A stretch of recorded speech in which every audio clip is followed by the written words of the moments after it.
The hidden details behind Son Ye-jin and Hyun Bin's iconic wedding.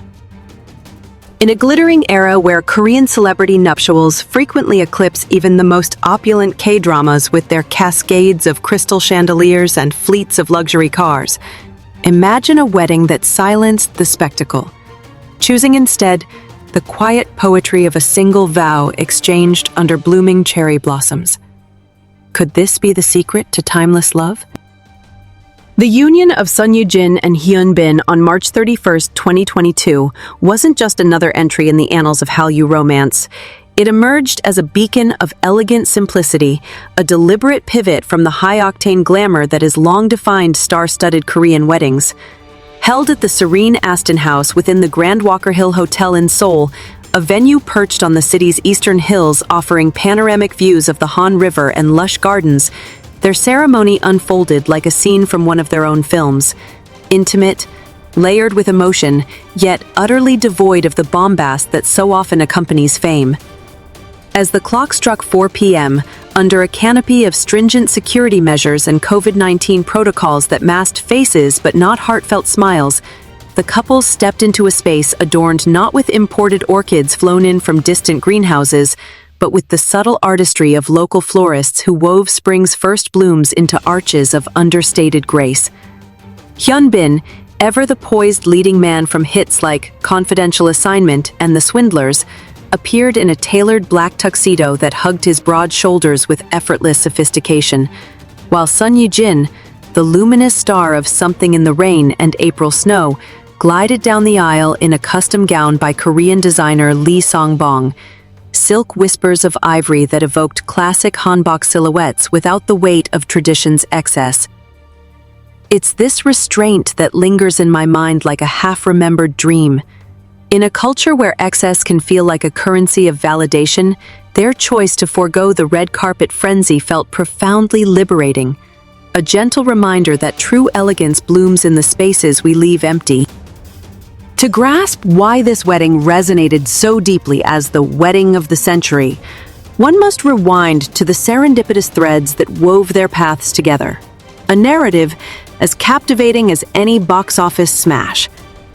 Their first encounter traces back to 2018, not on a bustling film set, but at the star-studded Blue Dragon Film Awards, where Hyun Bin, then riding the wave of his military service return, and Hyun Hae, the royal new recruit, acclaim, caught a glimpse of Son Ye-jin amid the flashbulbs. Yet it was their professional collision in the negotiation that year, Hyun Bin as the stoic hostage negotiator, Son Ye-jin as the unflinching agent, that sparked the initial embers. She later recalled in interviews the electric tension of their banter-filled rehearsals, a chemistry that simmered beneath scripted lines, making late-night script reads feel like stolen conversations. Fast forward to 2019, and Crash Landing on You catapulted them into global adoration. Hyun Bin's brooding North Korean officer Ri Jong-hyuk and Son Ye-jin's spirited Yoon Se-ri, whose forbidden romance across the DMZ mirrored their own budding off-screen affection. Filming wrapped in early 2020, but as the world grappled with pandemic lockdowns, whispers of their dates surfaced. Quiet walks in Seoul's hidden cafes, masked rendezvous that Dispatch would later dub the most romantic secret of the year. By January 1st, 2021, the agency confirmations hit like confetti.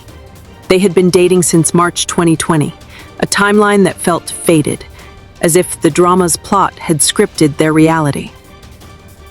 Reflecting on this slow-burn courtship, I can't help but feel a pang of envy-tinged warmth. In an industry notorious for whirlwind flings fueled by proximity and pressure, their decade-spanning patience, from polite nods at award shows to tearful proposals, paints love not as a sprint, but a marathon danced to the rhythm of mutual respect. What elevates their story beyond mere celebrity lore is how their nuptials subtly reshaped the Korean wedding landscape, challenging the entrenched tropes of extravagance that have long dominated the celebrity sphere. Contrast this with the Song spectacle of 2017. Song Joong-gi and Song Hye-kyo, fresh off Descendants of the Sun's feverish success, exchanged vows at Seoul's gilded Shilla Hotel in a ceremony that drew 300 guests, including K-pop royalty like EXO's Suho and actors from My Love from the Star. The venue, a bastion of opulence with its marble foyers and crystal-laden ballrooms, hosted a feast of Wagyu beef and vintage champagnes, while Haekyeo's Vera Wang gown, imported and embroidered with thousands of Swarovski crystals, clocked in at an estimated $50,000, a figure that sparked tabloid frenzy and set a benchmark for bridal excess. Or consider Rain and Kim Tae-hee's 2017 affair at the same Walkerhill complex, albeit in a far grander hall. The Rain-Tae wedding boasted a guest list swelling to 700, live performances by Rain himself crooning ballads under spotlight beams, and a menu curated by Michelin-starred chefs featuring abalone soups and caviar towers that reportedly tallied over 10 billion won in total splendor. These events, splashed across headlines as fairy tale extravaganzas, often doubled as media circuses, with drone footage capturing fleets of Mercedes limos snaking through Gangnam and paparazzi swarms rivaling royal guard details. In my view, such displays, while mesmerizing in their scale, carry an undercurrent of performative pressure, a societal nudge toward equating love's worth with its wattage, that can leave even the most enamored couples feeling like props in their own production. Hyunbin and Son Ye-jin's divergence from this norm wasn't mere caprice. It was a manifesto of maturity, honed by years in the unforgiving glare of showbiz. At 39 and 40 respectively, they entered marriage not as wide-eyed ingenues but as seasoned artists who had navigated scandals, military enlistments, and the relentless churn of public scrutiny.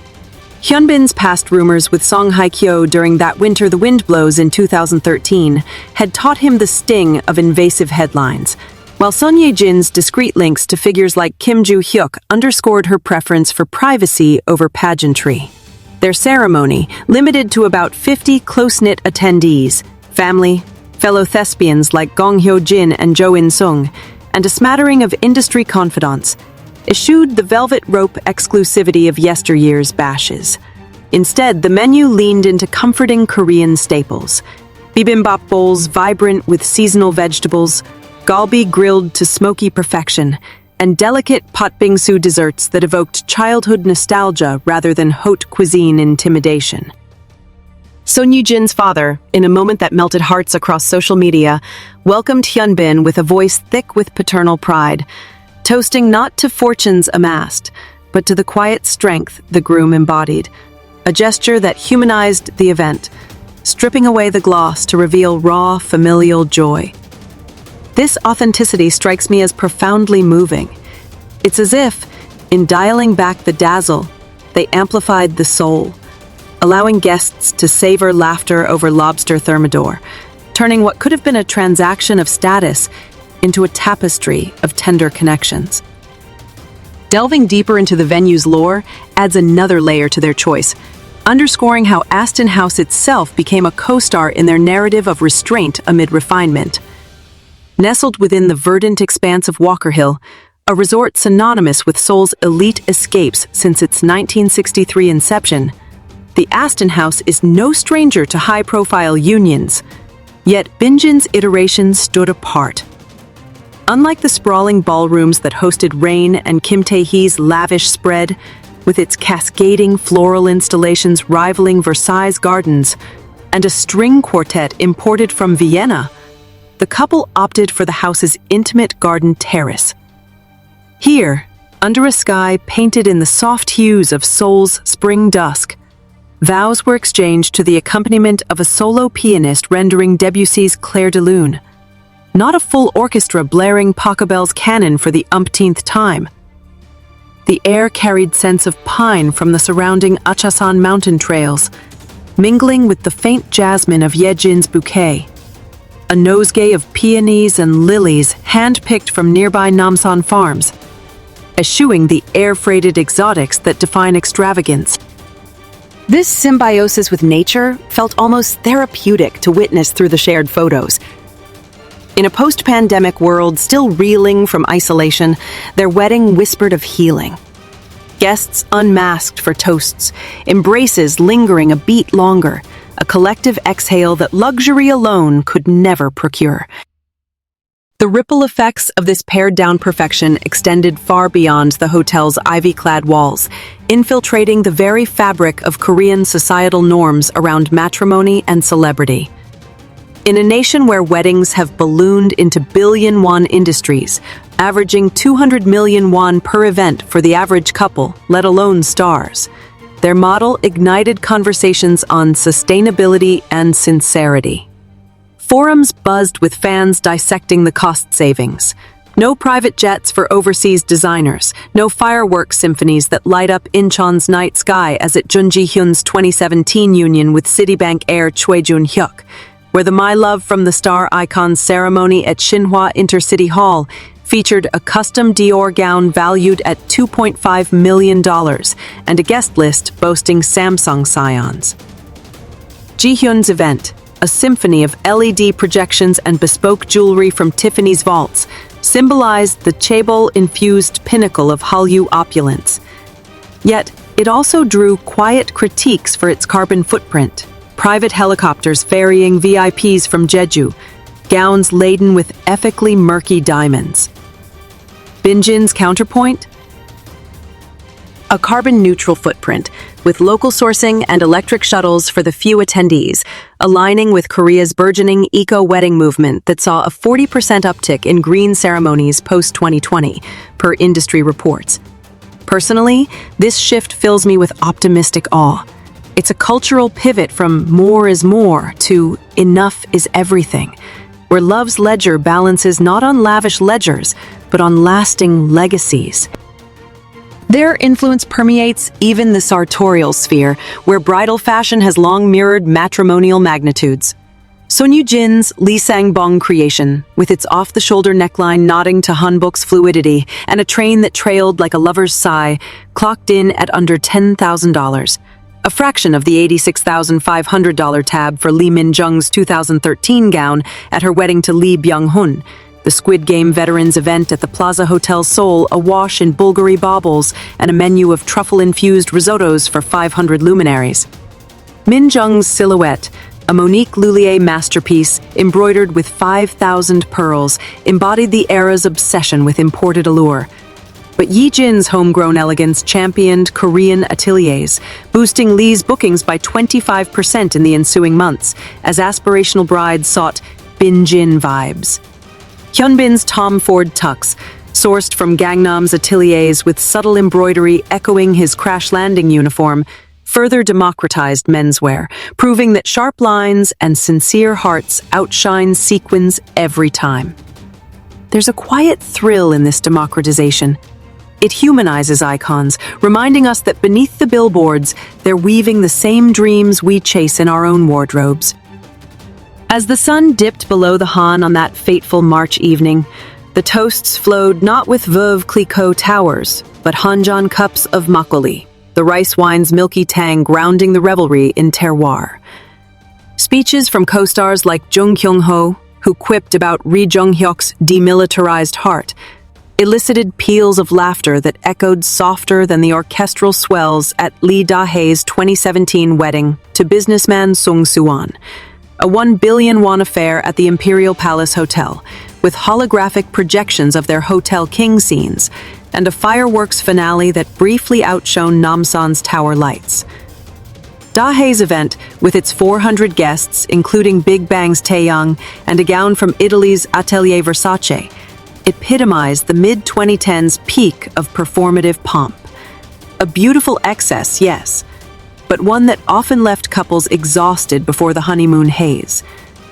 Binjin's intimacy, conversely, fostered unfiltered bonds. Photos later revealed Ye-jin wiping a tear as her father recounted her childhood whims, Hyunbin's hand steady on hers, a vulnerability that felt like a gift to voyeuristic fans starved for substance over shine. In these snapshots, I sense a profound relief, as if the couple had carved out a sanctuary where fame's facade crumbled, allowing love to stand naked and noble. The morning after dawned with a nation abuzz, not from leaked videos or scandalous spills, but from the couple's own curated release, a trio of photos on their agency's feeds. Ye-jin radiant in lace, Hyun Bin's gaze a vow renewed.